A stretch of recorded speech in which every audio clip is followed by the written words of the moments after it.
how do we get deep into being just super imaginative of what are radical possibilities for our communities and what it looks like? We have so many people making decisions for education and they never even taught a single class, right? So how do we get the people that are most involved in this work, most impacted in this work at the table to dream?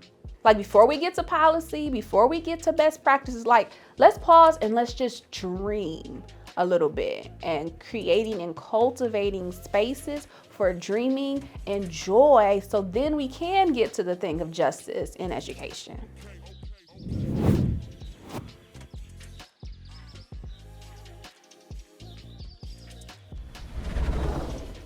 I'm Silvermore. The space we're in today is actually my neighbor's house.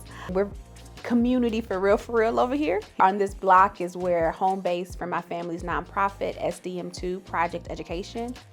On this block, we have SDM2 House, which we use for a lot of community programming to host our tutoring programs, our mentorship programs, our weekly food fairs. Across the street from that will be what we call Moore Park. Is where we do all of our outdoor events, whether it is our camping experience for our mentor program, our Chefs on the Garden event, various different community events we have there. So that is what this space is on the west side of Detroit. So I'm the founder and CEO of Classroom Clapback, the programming coordinator for SDM2 Project Education, and I'm the humanities instructional coach at University Prep Art and Design Middle High School. So I say Classroom Clapback is my best attempt to clap back at a system of miseducation that doesn't do Black babies well. So within Classroom Clapback, that includes developing curriculum that is intentional about centering Black children. We are rooted in the belief that Black child genius is alive and well. Black children are inherently valuable, and the liberation of their minds and bodies is a necessity, not an adjunct to their education. So all of the curriculum that we develop is rooted on those beliefs.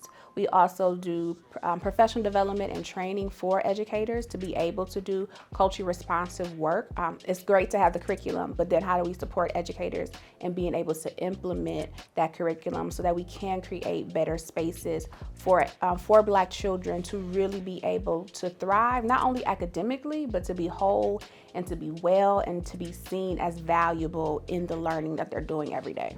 In general, day to day, I get inspired off of life and will say, that sounds like a great idea. I'm gonna make a lesson plan out of that. So anything that's happening in pop culture, within Black culture, I'm finding a way to turn that into a lesson plan. And so to date, we've sown multiple thousands of different curricular units, lesson resources across the country, most of the 50 states, not quite all 50 yet, but we're like a couple of states short, that have been able to use the various different curriculum that has been developed for Classroom Clapback. I love my community, I love us, and I want better for us. But there are so many different things that are impacting us, right? So if we go into environmental racism, if we go into differences within healthcare system, why our maternal mortality rate is what it is. When we go and we look at things in terms of economics, there are so many different things impacting us, and I don't have the ability as one single person to change all of those things, right? Like, I don't have the capacity to fix all of those things, but in a classroom,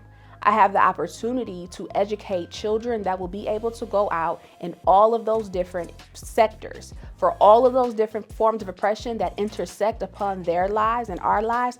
And that is how I can make some level of difference. I got to go to bed at night. I'm a human. We are finite. I'm only going to ever know so many things. I don't have the capacity to do all the things that need to be changed for Black people. But in a classroom, I have the opportunity with the 20 to 30 something kids in that space for every hour that I can equip you to not only have the academic skills that you need to be able to do the work, but I can support you to develop the critical consciousness. So when you get a seat at the table, you are not perpetuating the things that were issues before you got there, but really be able to support them in changing and doing the shift. If you don't come into the place and think that your kids are genius, your lesson plan gonna be real narrow.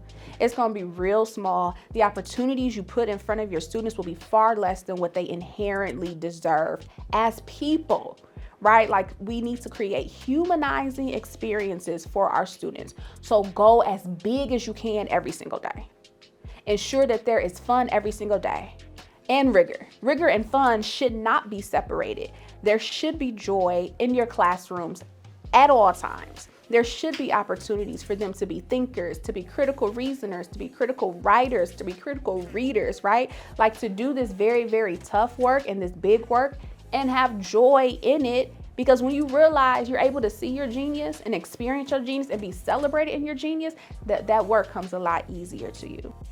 There are visionaries and revolutionaries and creativity and innovators on every block in the city. But like, we really need to lean into the fact that no, we've been there, right? We're not trying to be innovative or creative. Like, we've been that.